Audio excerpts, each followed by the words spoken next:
distance, man, I'm getting used to the sound.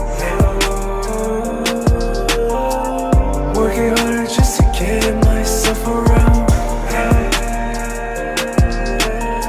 Still a raw in my veins of the ice. Welcome, ladies and gentlemen, to another episode of TBH Media 905 and 808s. Today, I am excited to have Neo Tempus actually coming from the 905, so representing the local scene, man. So, first, tell me a little bit about yourself, your background. What have you been doing, man? Like, how you got involved into music? And how did I get into music? Well, I've gotten into music. I've been in music for a really long time. I started really young when I was 12. Started off just doing poetry, and trying to play the guitar, and joining little chat groups here and there to share poetry and a few raps here and there. I actually grew up in Bahrain. I'm not too sure if you know where that is, but that's the Middle East. And so I didn't have any outlets for hip hop as far as community was concerned, but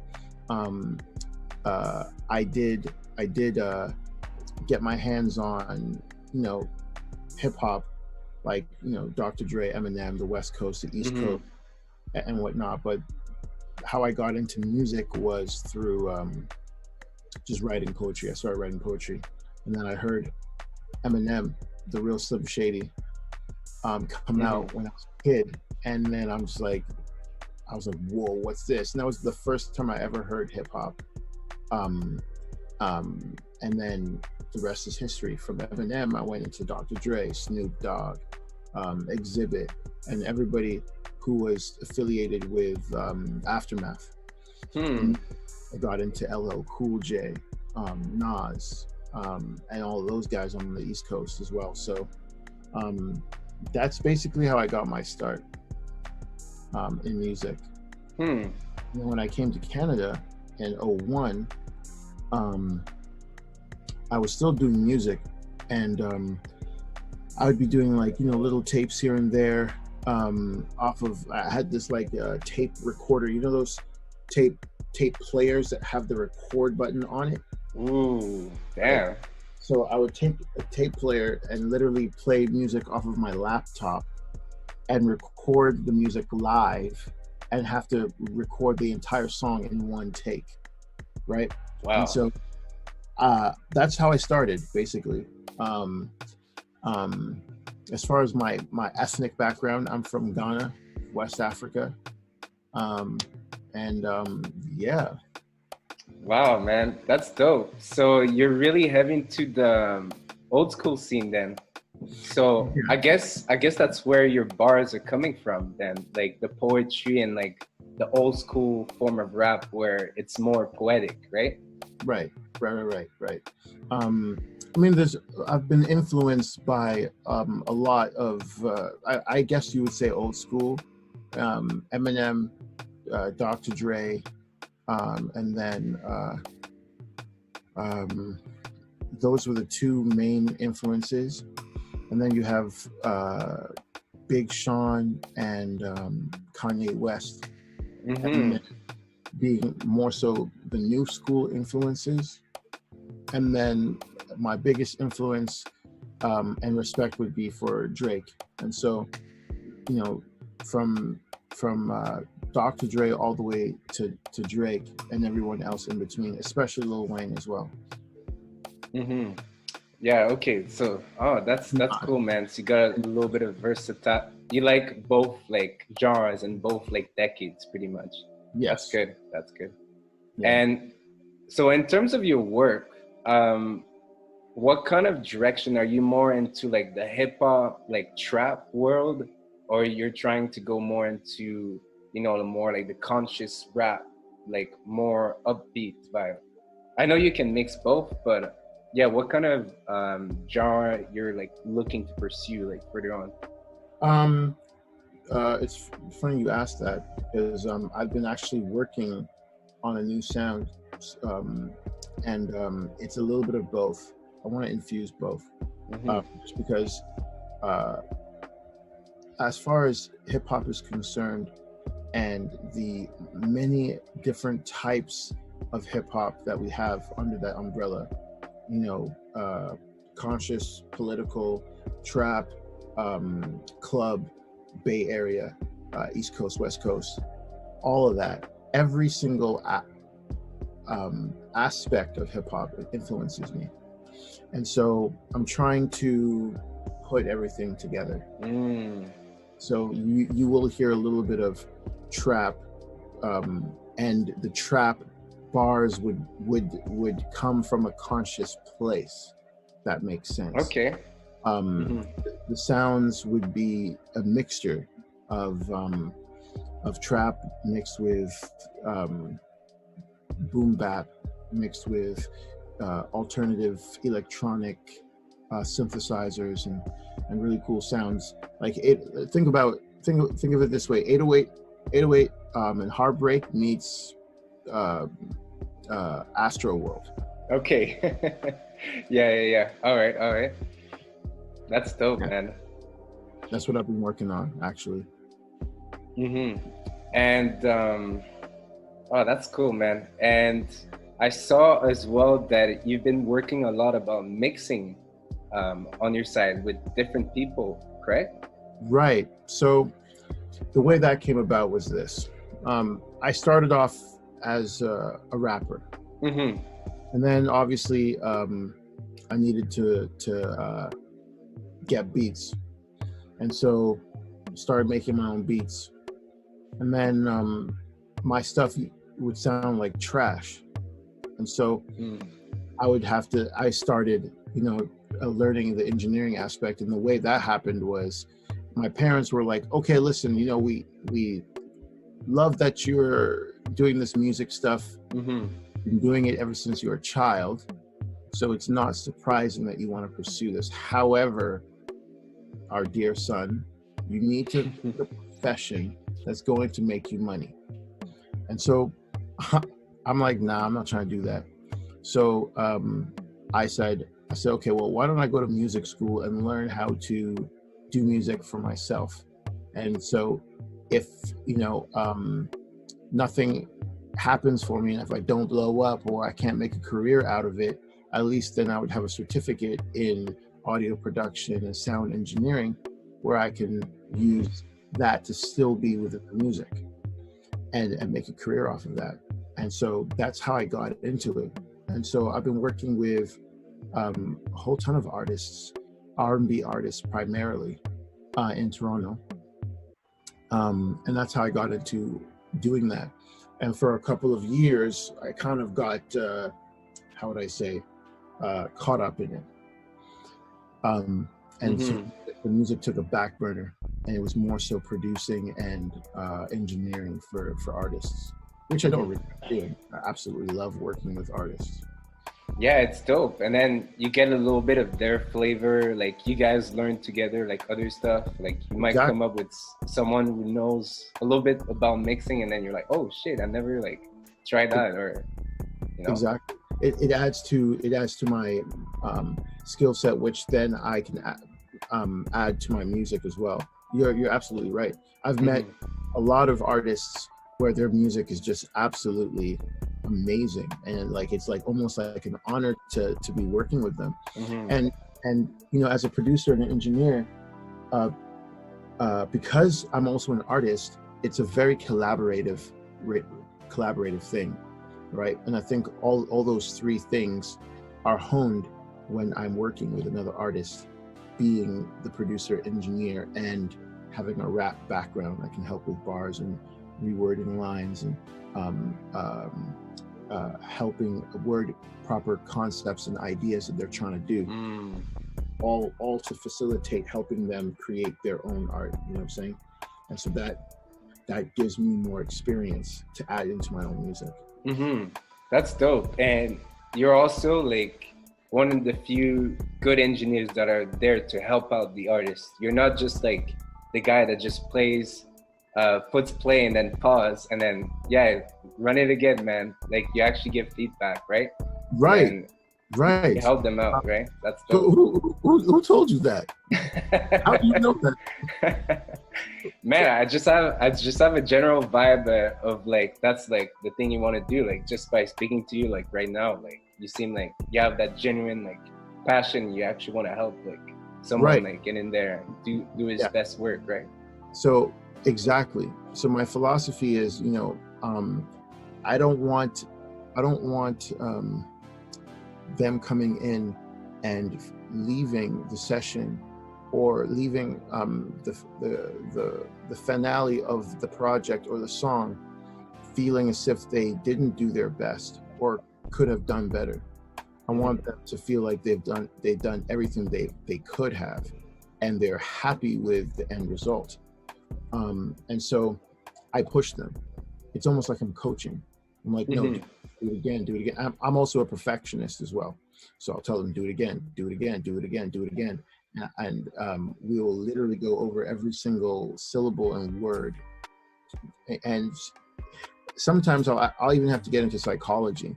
I'll sit them down, we'll take a break, and I'll say, listen, tell me about how you felt when you were writing the song, trying to incite the same feelings that they were feeling when they wrote the song so that they can incorporate it into the session by talking about it, so they get back again. And little tricks and tips and genjutsus over them, just so that they can like get the right take and capture the magic. And yeah, I do like to help with resources as well. I mean, if I know photographers or website developers or people in the industry that can help with their music specifically, I'm going to direct them to there as well. So, I mean, everything I can do in my power, other than just creating and mixing the music, also helping them market it and brand it as well. Because when you're in the studio, it's because music is such a vulnerable thing, you're also getting to know that person on a deeper level, which I think is wonderful. So I get to know them as a human and how that translates to them as an artist. And I'm also able to help guide them creatively as far as branding and marketing and, you know, what they should and shouldn't do and stuff like that. So no, that's really nice, man. And how long have you been doing the mixing and mastering journey of that sense? I would say since 2009 or 8 or 9. So that's quite a few years actually. Yeah, but I didn't start doing it professionally until 2016. So when I say professionally, I mean I left my full-time job to pursue this, and that's all I did to survive as far as making money to pay my bills. So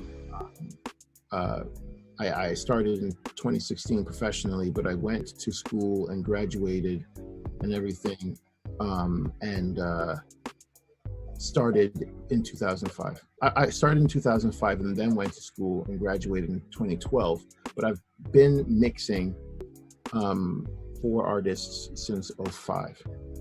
Wow. That's impressive, man. That's impressive. And honestly, what do you like the most about mixing? There's always something that's very unique. Like, I know you can have the vocal mixing, like the arrangement, or is there like one thing that you're always like, yeah, man, like I'm down to work on that and put some magic into it, or you just like the whole process around? I absolutely love the process, but I'm more so in love with the technical aspect of recording a very clean vocal. Okay, yeah. And then, you know, getting like a really cool vocal sound, and then the sonics of it. So like the technical aspects of it is what I love. Well, mixing is technical, I guess. Yeah. That's what I love about it.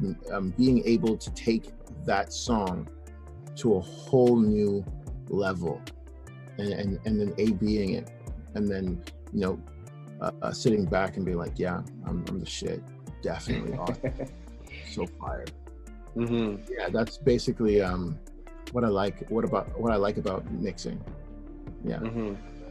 And so in terms of your own projects, are you currently working on them? I know you said like you were kind of on the back, because I'm not sure if you're really busy into mixing now, since like the whole pandemic and then everyone just being locked up. So Right. I feel like you might have had like a couple projects, but yeah, what about your projects, man? Like, what's going on with that? So I'm working on a project right now that I don't think is going to be coming out until probably next year. Okay. I just want to take my time with it. My plan is to make music and release up until I'm ready to release the project. So the music that you're going to be hearing is going to be music that could be on the project or not, but even if it doesn't make the project, when the project comes out, you will hear a coherency from the time that I started up until that project. Then after that project, I'm going to be on something, a whole new thing altogether. But that's just the way my brain works. I started working on this project like a couple of years ago, and what happened was my hard drive crashed, and I lost everything I ever made in the past 6 years, from 2012 to 2018, all gone. And then in 2019, I got my laptop stolen out the back of my car, So I did have a project, but you know what? I'm blessed, because that turned into better music. It turned into better equipment. It turned into just a level up. It was not like this thing. I'm actually glad. In fact, I want my car to be robbed all the time. If it brings that level up and like that new perspective, yeah. Right. But yeah, I am working on a project, and I'm working on a whole bunch of songs that I have already finished for the remainder of this year, actually. So seeing a lot more music from me this year and the first quarter of next year. Very interesting, man. Very interesting. And are you gonna drop also music videos for that project, or are you just gonna keep it like just as an album, like straight up just an album? I might do music videos. I'm trying to do something a little more different than just a music video. I'm trying to see if I can come up with something new and fresh and innovative that can serve as a music video rather than just being a music video. But I'm just brainstorming here and there. What I started doing was 1-minute music videos for my Instagram and IG, and I think that's what I want to really focus on is making small little pieces of artwork or art in the video form that captures the essence of the song, but in a how would I put it? I'm lost for the word here, but more of like a bite-sized version of a music video. You know what I'm saying? Okay. Like a moment, but that moment sums up the entire feeling of the 3-minute or 4-minute song. You know what I'm saying? Shorter clips, but straight to the point, pretty much. Yeah, a shorter clip, but a deeper impact, as opposed to a longer clip with a lot of different things going on, and it doesn't. Interesting. Interesting. Yeah. So, I mean, that's just one idea, but I'm coming up with like a whole bunch of other ideas. I've tried that idea; it was cool, but I want to do something else. So, videos, as far as visuals are concerned, to answer your question, the short answer would be yes. There will be visuals, visual representations for the music. Mhm. But I would not want to call them music videos. Okay, I see. Yeah. Not Yeah. like your typical like 3 minute, 4 minute video clips. Like it's actually like 1 minute clip, summarize it, and it describes the whole vibe, the whole moment, like the energy you want to portray, right? Yeah, either that or put out an entire film that Mm. sense of the the album, kind of like what Childish Gambino did. He dropped a video album, and the music was the music on his album were parts of that fit into parts of his film that he put out, which was really, really cool. Yeah, that's dope. I like when artists like do like some new stuff and like just gets out there, very creative for what they do, man. Gambino is definitely a guy like that. He Yeah. he's funny, man. Like he drops a rap album and then you'll drop like a whole different genre, like next year. It's like what? Like you don't expect it. Yeah. Just comes in with surprises, man. But I was gonna actually ask you as well about your circle, man. Like I know like the circle influence, the people around you, like it really shapes you up on how you want to pursue yourself. So in terms of music, man, like you said you started off with the guitar, but did it come from someone? Did it come from somewhere? Like did you have like your whole crew all about music or? Okay, so the guitar came from literally me listening to rock music. Before hip hop, I was heavy into a 90s punk rock and 90s rock. So bands like Limp Bizkit, Linkin Park, Offspring, Metallica, and just those guys. Those are the guys that I really liked. Really influenced me wanting to play the guitar. And then writing poetry, and then Eminem came along, and then I said, all right, peace to rock and roll. I'm here. But when in my early career, I used to be in a rap group called the Anime Boys. And so we didn't play any instruments, but we basically based our whole vibe off of anime. Kind of like how you had the Wu-Tang. The Wu-Tang based their whole entire vibe off of ancient China, right? And kung fu flicks, which is really heavy in Black America. So I'm sorry, really popular in Black America, especially with Bruce Lee and Jackie and all those guys. So it's the same culture growing up with anime as well. So me and my guys, we formed a rap group. It was me and another one of my boys, and we formed a rap group, and we did the Anime Boys. So that influence is still in me as far as my anime influence. I feel like I'm talking off in a tangent. Am I answering your question? No. You're doing good, man. Just keep it going, bro. but yeah, so now with anime, what I plan on doing, so it's continued. I am an avid anime fan. I am the original. Let it be. I'm saying it now here. I am the original anime rapper. And a few guys in Toronto would testify to that. But yeah. So then, what's your favorite anime, man? My favorite anime. Okay, so I have a bunch, but my favorite right now is My Hero Academia. Sorry, I lied. It's Gurren Lagann. Tengen Toppa Gurren Lagann. Not a lot of people have heard of that anime. Yeah. But it's a killer. It's like a half mecha, half fighting type of anime with a great story. And that anime actually started everything for me.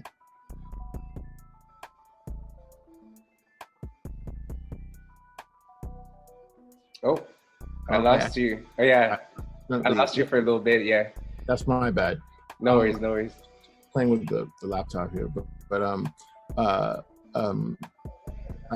so what I was saying was that anime started everything for me as far as my love for anime and everything. I have a lot of different animes that I love, so I'll just name them off the top of my head. Yeah. Samurai Champloo, also amazing anime. I heard of that one. Akira, obviously. That's, I mean, if you don't know Akira, then you shouldn't really be talking about anime, because that's like you know what I'm saying. So Akira, Cowboy Bebop, Ergo Proxy, what was this guy's name again? Kenshin, obviously Dragon Ball Z, Dragon Ball GT, and Dragon Ball Super, and Dragon Ball, and then My Hero Academia, and Code Geass as well. Have you heard of Code Geass? No, I haven't heard. No. You watch anime? I've watched Attack on Titans, man. That's the only one I watched. Yes, but it was fire. On Titan is also stupid fire as well. So, but yeah. So now I'm incorporating that into the new works that are coming in.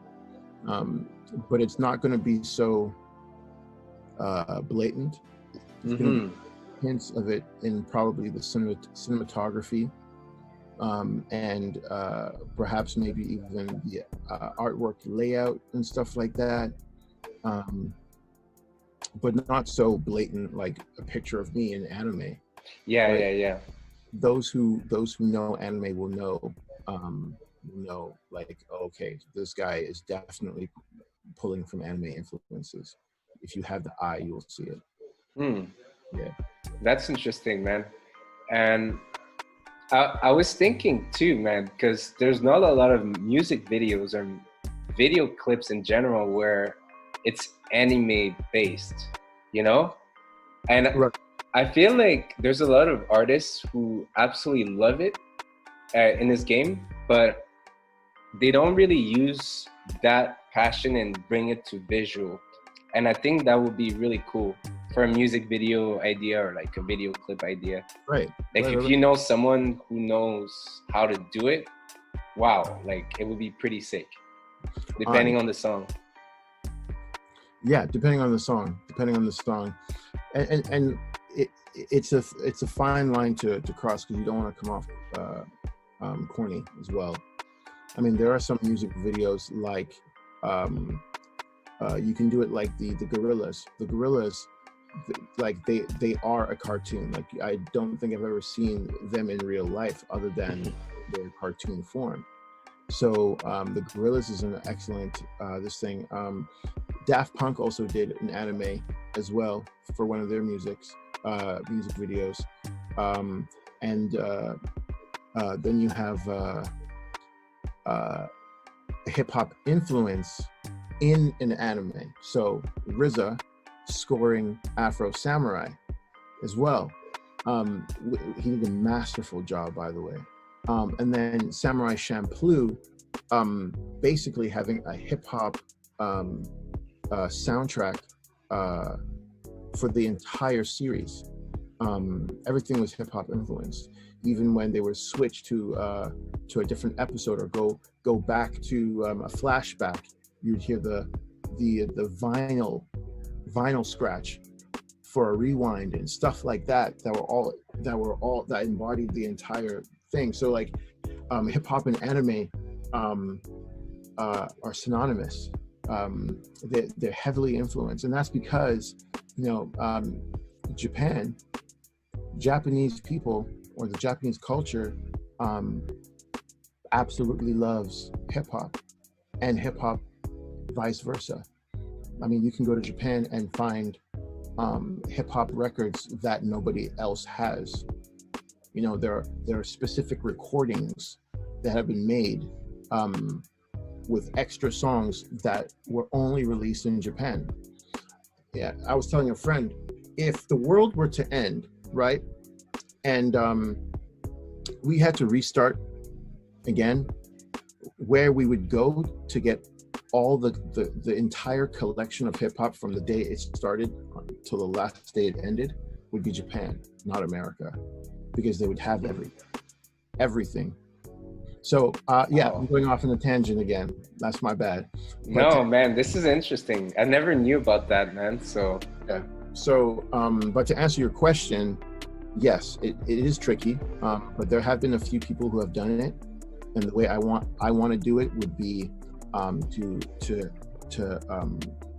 incorporate it into the cinematography as opposed to having actual animation in there. So yeah. Mm-hmm. Okay. And currently, right now, you're operating in the GTA, correct? Yes. Mm-hmm. And you would say that you work with many like clients that are local, or sometimes you have like international guys just saying like, "Hey, man, like I need help with a mix," or do you have any advice for that stuff? So I am working with primarily people from the GTA, local artists in the scene. I have worked with an artist from the States, Michigan. His name is Jon Connor. Mm-hmm. He was recently signed on Aftermath, and he was on the Compton album that came out, the compilation album with Kendrick and The Game and wow, that nice. Produced. So he was on that album. And I'm also working with a good friend of mine who is also from New York, and his name is Kata. Thank you, Kata. And so as far as networking with our friends down south, those would be the two artists that I've been working with. I'm also worked with and produced for an artist in the Philippines as well. His name is Chris Lawrence, really humble guy, super talented as well. So slowly spreading my wings, trying to be worldwide. Yeah, that's dope, man. That's really dope. I wish you the best to keep pushing and like getting some more international influence, man. It'll definitely help you in different ways, right? Different culture, different like visions. No, that's cool. Exactly. Thank you, man. I appreciate that. Mm-hmm. So, man, do you have anything else that you want to share us? Any shout outs, or is there anything else you wanted to talk about? Not necessarily. All right. I'll keep it low key. I think I would like my work to speak for itself. And so what I would say is, just keep an eye out because I will be making some noise very soon. Sounds good. Hey man, thank you so much for taking the time and scheduling this with me, man. No problem. Having me, man. I really appreciate that. Lots of interesting topics, man. Lots of very interesting knowledge too. I learned tons, man, just talking to Neo, man. So dope, man. I appreciate that. I appreciate you, brother. It's like everything I do is just not enough. All the cards in my hands, but don't know how to bluff. Trying to stand on my own, but can't drop the crutch. Man with a plan and I still ain't amount of much. And it seems like I'm getting by just off of luck. Despite all the mistakes and decisions that never brought as much. All of my lapses, shortcomings and complexes, sacrifice and heartache, all of which I'm a product of, yeah. All of which I keep bottled up while trying to chase dreams and slay my demons all off the cuff, yeah. More like sword swinging while sleepwalking, free